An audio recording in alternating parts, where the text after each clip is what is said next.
నే చెప్పలే చెప్పలే చెప్పలే చెప్పలే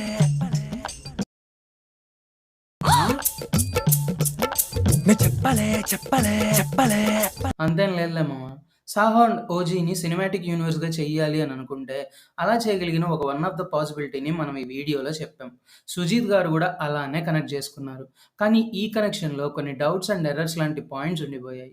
ఈ వీడియోలో మైక్రో డీటెయిల్స్ గురించి కొంచెం తక్కువగా, సుజీత్ సినిమాటిక్ యూనివర్స్‌లో రాబోయే 'సాహో 2' అండ్ 'ఓజీ 2' గురించి ఎక్కువగా మాట్లాడుకుందాం. మీరు నేను చేసిన 'సాహో' వీడియో చూస్తే మీకు ఈ వీడియో ఇంకా బాగా అర్థమవుద్ది. లింక్ డిస్క్రిప్షన్‌లో ఉంటది చూడండి. ముందైతే వీడియోకి ఒక 1500 లైక్స్ డాక్టర్ కొంచెం జర ఎక్కువైందిలే ఆ, అనుకున్నా. వద్దు మామ. లాస్ట్ వీడియో లాగా ఒక 1K లైక్స్ కొట్టండి. ఇంకా మొదలెట్టేద్దాం. ఫస్ట్ అసలు ఈ బగల్ బువ్వ అంటే ఏంటో చూద్దాం. బగల్ బువ్వ అంటే రాక్షసుడు అని అర్థం. మరాఠా జానపద కథల్లో ఉండే అరివీర భయంకర ఫిక్షనల్ క్యారెక్టరే ఈ బగల్ బువ్వ. రక్తాన్ని ఏరులై పారించే రాక్షసుడు అనే కంపారిజన్‌తో బగల్ బువ్వ అని రాసుకున్నారు. ఇలా ఈ మూవీలో కొన్ని జపాన్ అండ్ మరాఠా వర్డ్స్ మీకు అర్థమై ఉండకపోవచ్చు. నాకు తెలిసినంత వరకు అవి కూడా చెప్పడానికి ట్రై చేస్తాను. మూవీ ఓపెనింగ్ యాజ్ యూజువల్ గానే 'సాహోలో' ఒక డైజెస్టిక్ వాయిస్ ఓవర్‌తో ఓపెన్ అయినట్టు, ఇక్కడ కూడా అదే స్టైల్‌లో వాయిస్ ఓవర్‌తో ఓపెన్ చేశారు. చెప్తుంది 1940స్‌లో ఉండే జపాన్ గురించి కాబట్టి, ఈ ఏఐ యానిమేషన్స్‌లో 1940s జపాన్ ఫ్లాగ్‌ని పెట్టారు. ఇది ప్రెజెంట్ జపాన్ ఫ్లాగ్. ఇది 1940స్‌లోది. మూవీలో మనకి చూపించిన బ్లాక్ డ్రాగన్ సొసైటీ నిజంగానే జపాన్‌లో 1901లో ఉండేది.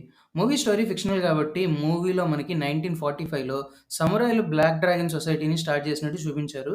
కానీ నిజానికి బ్లాక్ డ్రాగన్ సొసైటీ 1945లో ఎండ్ అయిపోయింది. కానీ కొన్ని థింగ్స్‌ని కరెక్ట్‌గా పోర్ట్రే చేశారు. వాటిలో ఒకటి the rivalry between yakuza and samurai. నిజంగానే యకుజాలకి, సమురాయ్‌లకి పడదు.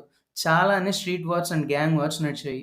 దాన్నే మూవీ కోసం అడాప్ట్ చేసుకున్నారు సుజిత్ గారు. అండ్ ఇది పవన్ కళ్యాణ్ గారి చైల్డ్‌హుడ్ పిక్. దాన్ని ఏఐతో ఎన్హాన్స్ చేశారు. మీ అందరికీ తెలుసు. బట్ ఫార్మాలిటీకి చెప్తున్నా. ఈ యానిమేషన్ సీన్స్‌లో కొంచెం స్టోరీ నరేషన్ ఉంది.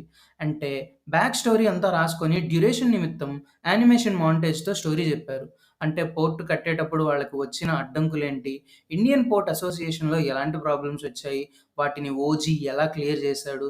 ఇలానే అప్పటి కార్పొరేటర్ కోసం చాలా మందిని నరికి చంపారు గదా! అది గూడా యానిమేషన్‌లో చూపించారు. ఇలా సుజిత్ చాలానే బ్యాక్ స్టోరీ రాసుకున్నారు. అదంతా చూపించడం కుదరదు గదా! సో, యానిమేషన్ మాంటేజ్‌తో లాగించారు. మూవీస్‌లో మరీ ముఖ్యంగా సినిమాటిక్ యూనివర్స్‌లో టైమ్ లైన్ అనేది చాలా ఇంపార్టెంట్. ఏ ఇయర్ ఏ ఈవెంట్స్ జరిగాయి అనేది క్లియర్‌గా రాసుకోవాలి. లేదంటే కష్టం. ఇదే సుజిత్ సినిమాటిక్ యూనివర్స్‌కి ఒక ప్రాబ్లమ్ అవబోతుంది. ముందు ముందు చెప్తాను. దీన్ని కొంచెం గట్టిగానే గుర్తుపెట్టుకోండి. అండ్ నాకు తెలిసినంత వరకు ఈ మర్డర్స్ తర్వాతనే ఓజీ జపాన్ వెళ్ళినట్టున్నాడు. యానిమేషన్ సీక్వెన్స్‌లో ఈ మర్డర్స్ తర్వాతనే ఓజీ క్లైమాక్స్‌లో చేసే బైక్ స్టంట్ వస్తది. సో, సీక్వెన్స్ ప్రకారం చూసుకుంటే ఈ ఇన్సిడెంట్ తర్వాతనే ఓజీ మళ్ళీ జపాన్‌కి వెళ్ళుండుంటాడు. ఇక్కడ ఓమి పంపించిన ఈ కంటైనర్ పైన బసంతి అనే పేరుంటుంది. ఇది ఇమ్రాన్ హష్మీ గారి 'డాన్స్ బసంతి' సాంగ్‌కి రిఫరెన్స్ అనుకుంటున్నా. నేననుకుంటున్నా. ఎందుకంటే 2014లో ఇమ్రాన్ హష్మీ గారు యాక్ట్ చేసిన 'ఉంగ్లీ' అనే మూవీలో బాగా పాపులర్ అయిన సాంగ్ ఇది. అండ్ ఈ డీటెయిల్ నాకు బాగా నచ్చింది. ఇక్కడ జిమ్మీ డైలాగ్ చెప్తుంటే సౌండ్ ఎఫెక్ట్ డిఫెక్టివ్‌గా వస్తాయి. ఎందుకంటే ఈ క్యారెక్టర్‌ని అప్పటిదాకా నీళ్ళల్లో ముంచారు గదా!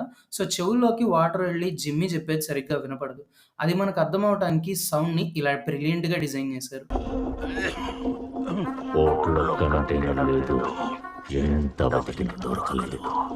ఈ బాక్స్‌లో చాలా మంచి డీటెయిల్స్ ఉన్నాయి. ట్రైన్ టికెట్, షిప్ టికెట్స్ ఇలా చాలా ఉంటాయి. వాటిలో నాకు బాగా నచ్చింది ఈ బుక్. 1899లో Inazo Nitobe Japan and Japan culture ప్రపంచానికి అర్థమయ్యేలాగా ఇంగ్లీష్‌లో రాసిన బుక్ ఇది. సమురాయ్ అంటే ఎలా ఉండాలి, ఎలా బతకాలి అని చెప్పే ఒక గైడ్. దాన్ని చదువుతూ బలంగా పాటిస్తా ఉంటాడు ఓజీ. అండ్ ఇక్కడ హానెస్ట్‌గా చెప్తున్నా మోస్ట్ లేజియెస్ట్ యాక్టింగ్ చూసాను ఈ మూవీలో. ఒక పక్క పవన్ కళ్యాణ్ గారు ఇంటెన్స్‌తో నడుస్తూ ఉంటే నాకు ఈరోజు బేటా ఎగ్గొట్టారు. నాకిష్టం లేదన్నట్టు యాక్ట్ చేశాడు ఈయన.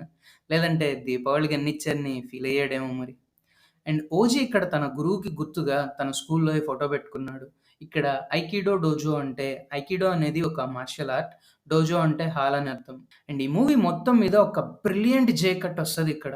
తార మా నాన్నకి మీరేమవుతారు అని అడగగానే ఓజీ దాదా అనే వాయిస్ వస్తది. మూవీ చూస్తున్న వాళ్ళంతా లెఫ్ట్‌లో ఓజీ ఉండి పిలిచాడు అని అనుకుంటారు. మీరనుకున్నారో లేదో గానీ నేనైతే అనుకున్నాను. కానీ దాదా ఓజీ చెప్పింది గుర్తు చేసుకుంటూ ఉంటాడు. Which is a good brilliant J cut. మా నాన్నకి మీరు ఏమవుతారు? దాదా నేనున్నంత కాలం. I don't know why Sujit was obsessed with the chess. ఈ మాట నేను సాహో మిచ్ చేసిన వీడియోలో కూడా చెప్పాను. యాక్షన్, కౌంటర్ యాక్షన్, ఎత్తుకి పై ఎత్తులాగా ఉంటుంది. కానీ ఆ మూవ్స్, కౌంటర్ మూవ్స్ పేపర్ మీద రాసుకున్నంత ఇన్ డెప్త్‌గా స్క్రీన్ మీద కనపడవు. 'సుజీత్' మూవీస్‌లో ప్లాన్స్ చేసే టైంలో chess coins compulsory. 'OG' Omi ప్లాన్‌ని డీకోడ్ చేసేటప్పుడు ఇక్కడ చెస్ కాయిన్స్ ఉంటాయి. క్లైమాక్స్‌లో కూడా ఓమీ రూమ్‌లో ఇక్కడ చెస్ కాయిన్స్ ఉంటాయి. మూవీ మొత్తం 'OG always AIIMS for the head'. ఏదో తలలు జాగ్రత్త అని డైలాగ్ కోసమే పెట్టలేదు. స్టార్టింగ్ నుంచి అదే ఎస్టాబ్లిష్ చేశారు. వార్నింగ్ నీ మొండానికి ఇక్కడొక తల, ఇక్కడొక తల అండ్ ఎప్పుడు తలకే గురిపెడతాడు. వాషి ఓ వాషి అంటూ ఓజీ పిలిచేది ఎవరినో కాదు, ఓమీనే. వాషి అంటే గ్రద్ద. అందుకే క్లైమాక్స్‌లో ఓమీ రూమ్‌లో పెద్ద పెద్ద ఈగల్ పెయింటింగ్స్ పెట్టించారు Sujeeth. For now it is a war between a eagle and a samurai. ఇక్కడ ఈ సీన్‌లో ఓజీ జపనీస్‌లో చెప్పేది కూడా అదే. ఒక ఈగల్‌ని చంపాలి అంటే దాని రెక్కలు కోసేయి, అది నేల మీద పడ్డాక దాని కళ్ళు పీకేయి, ఇప్పుడు దానికి ఎక్కడికెళ్ళాలో తెలీదు, అప్పుడు చంపేయి అని ఈ జాపనీస్ డైలాగ్స్‌కి అర్థం. నాకు ఓజీలో అనిపించిన ఎర్రర్స్ గురించి చెప్పే ముందు, సుజీత్ గారు చేసిన ఫ్యాన్ బాయ్ సర్వీస్ గురించి కొంచెం చెప్పాలి. Creative violence, katana with fire. కొలిమిలో మండుతున్న కత్తులతో నరకటం చూశాను గానీ, కాలుతున్న కటానాతో నరకటం ఈ మూవీలోనే చూశాను. కట్ అయిన హ్యాండ్ బైక్ డ్రైవ్ చేయటం, గన్‌ని లెగ్‌తో లోడ్ చేయటం, ఇలాంటి ఫ్యాన్ స్టఫ్ సర్వీస్ మూవీలో చాలానే ఉంది. ఆయనలో ఉన్న ఫ్యాన్ బాయ్ ఎంత సర్వీస్ చేశాడంటే, ఓపెనింగ్ యానిమేషన్‌లో వచ్చే బిల్డింగ్స్‌లోనే పీకే టైటిల్ కార్డ్ ఇస్తారు. మాస్ కార్డ్ ఇది. A fan boy should not dominate the director in a person. But ఈ 'సుజిత్'లో ఉన్న ఫ్యాన్ బాయ్ డైరెక్టర్‌ని ఫుల్‌గా డామినేట్ చేసేసాడు. చెప్తాను ఎలానో. ఫ్యాన్ బాయ్ డైరెక్టర్‌ని డామినేట్ చేస్తే రైటింగ్‌లో కొంచెం బ్లండర్స్ పడతాయి. దీనికి prime example CM character RDX కంటైనర్‌ని విలన్‌కి ఇవ్వమని అడగటం. కొంచెం టెక్నికల్‌గా ఆలోచిస్తే ఓమీ బ్లాస్ట్ ప్లాన్ చేసింది ముంబైలో. అలా ముంబైలో బ్లాస్ట్‌లు జరిగితే ఆ స్టేట్ సీఎం మీదనే security failure, law and order failure అని బ్లేమ్ పడుతుంది. అలా విలన్ చెయ్యాలి అని అనుకుంటున్న బ్లాస్ట్‌కి ఆ స్టేట్ సీఎం సపోర్ట్ చెయ్యరు. కానీ ఓజీ దలుచుకుంటే సీఎంకి కూడా వార్నింగ్ ఇవ్వగలడు. సీఎం కూడా ఓజీ చెప్తే సైలెంట్ అయిపోతాడనే ఎలివేషన్ కోసం ఈ సీన్‌ని రాసుకున్నారు సుజిత్. అండ్ ఈ 4 క్యారెక్టర్స్ ఎంత ఆలోచించినా అర్థం కాలేదు. ఫేస్ వాల్యూ ఉన్న ముగ్గురు సీనియర్ ఆర్టిస్ట్‌లని ప్లేస్ చేసి వాళ్ళని కనీసం సైడ్ కిక్స్ లాగా కూడా ఎందుకు వాడుకోలేదా అని. అండ్ ఈ మూవీలో నాకున్న పెద్ద డౌటు, ఈమె హస్బెండ్ చనిపోయాడు కదా! మరి ఎందుకు ఈమె ఇంకా బొట్టు పెట్టుకొనుంది? నాకు ఈ మూవీ చూసాక ఒకటి అనిపించింది. తమన్నన్న చాలా ఇంటర్వ్యూస్‌లో 'విక్రమ్' మూవీకి, ఎల్‌సీయూ మూవీస్‌కి ఓజీ ఆన్సర్ అంటే ఏంటో అనుకున్నా.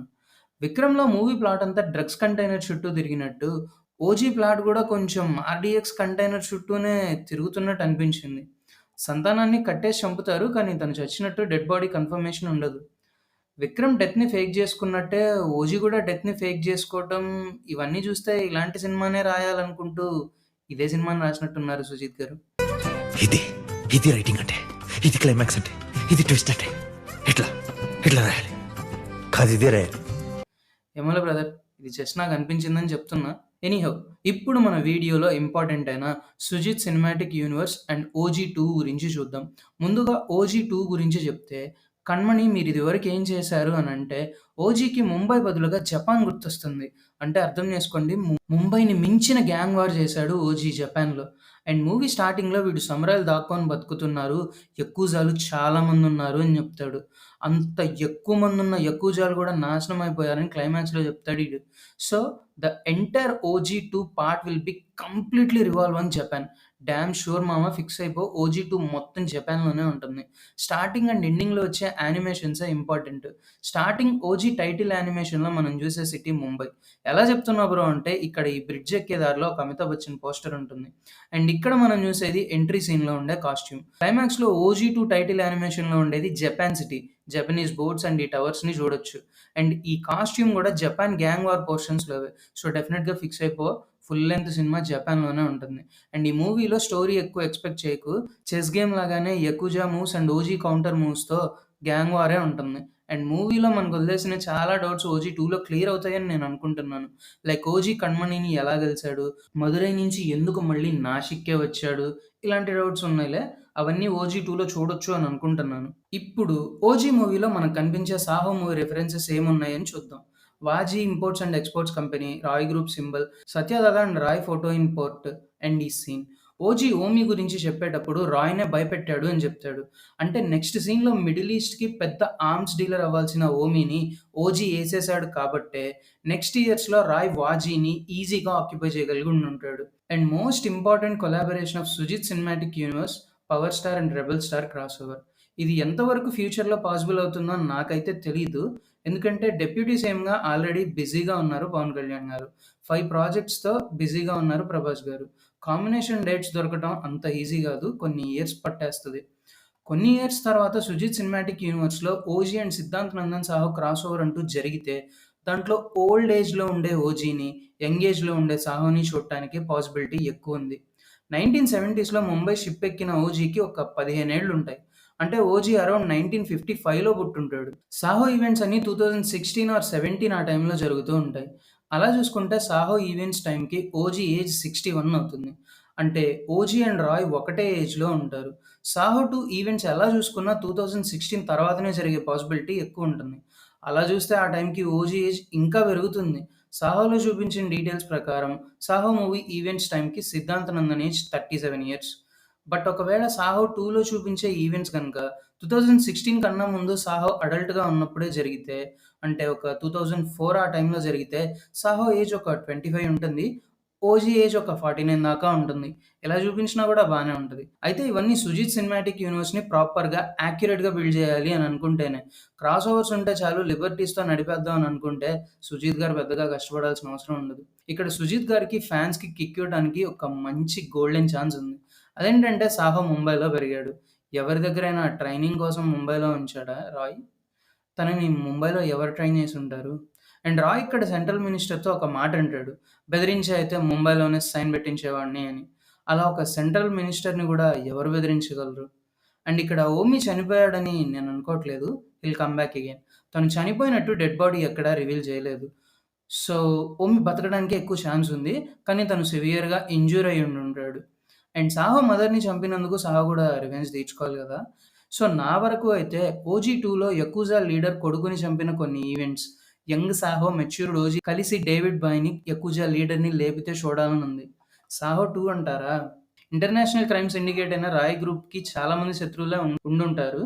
అంతెందుకు డేవిడ్ బాయ్ కొడుకు అయినా గూడా మళ్ళీ 'వాజీ' మీద గ్రిప్ కోసం 'సాహో'తో వార్‌కి దిగొచ్చు. అండ్ ఇలానే 'రాయ్' డెత్ లాంటి ఒక పెద్ద ఈవెంట్‌కి 'ఓజీ' ఖచ్చితంగా వస్తాడు. వాట్ ఇఫ్ అసలు 'సాహో'కి ఈ ప్లాన్ అంతా చెప్పి బ్యాక్ సైడ్ నుంచి పుష్ చేసింది 'ఓజీనే' అయితే, ఒక్కడే ఇంత పెద్ద దొంగతనాలనైతే ఆర్గనైజ్ చేయలేడు గదా! అండ్ ఆ నైట్ సత్యదాదాని, అర్జున్‌ని, 'ఓజీని' కలవటానికే 'రాయ్' వెళ్తున్నప్పుడు ఈ అటాక్ జరిగుండుంటే, ఇలా 'సాహో 2'లో చాలా ఎక్సైటింగ్ ఈవెంట్స్‌కి పాసిబిలిటీ ఉంది. ఈలోపు వేరే ఇంకో హీరో ఎవరైనా గూడా ఈ యూనివర్స్‌లో జాయిన్ అవ్వచ్చు. ఏదైనా అవ్వచ్చు. కానీ జస్ట్ ఇలా జరగటానికి ఉన్న పాసిబిలిటీస్ మాత్రమే ఇవన్నీ గూడా. అండ్ అది మరి ఈ వీడియోకైతే ఇంకా ఇంతవరకే. ఇప్పటిదాకా ఈ వీడియోని దేకావు అంటే నీకు డెఫినెట్‌గా నచ్చే ఉండుంటుంది. 1,000 లైక్స్ అయితే ఒత్తేసాయి. పొగడ్తలకి, విమర్శలకి కామెంటు. నెక్స్ట్ ఒక మంచి వీడియోలో కలిసేద్దాం. అంతవరకు హైప్ ముఖ్యం బిగులు. నెక్స్ట్ వీడియోలో కలుసుకుందాం. అంతవరకు సెలవు.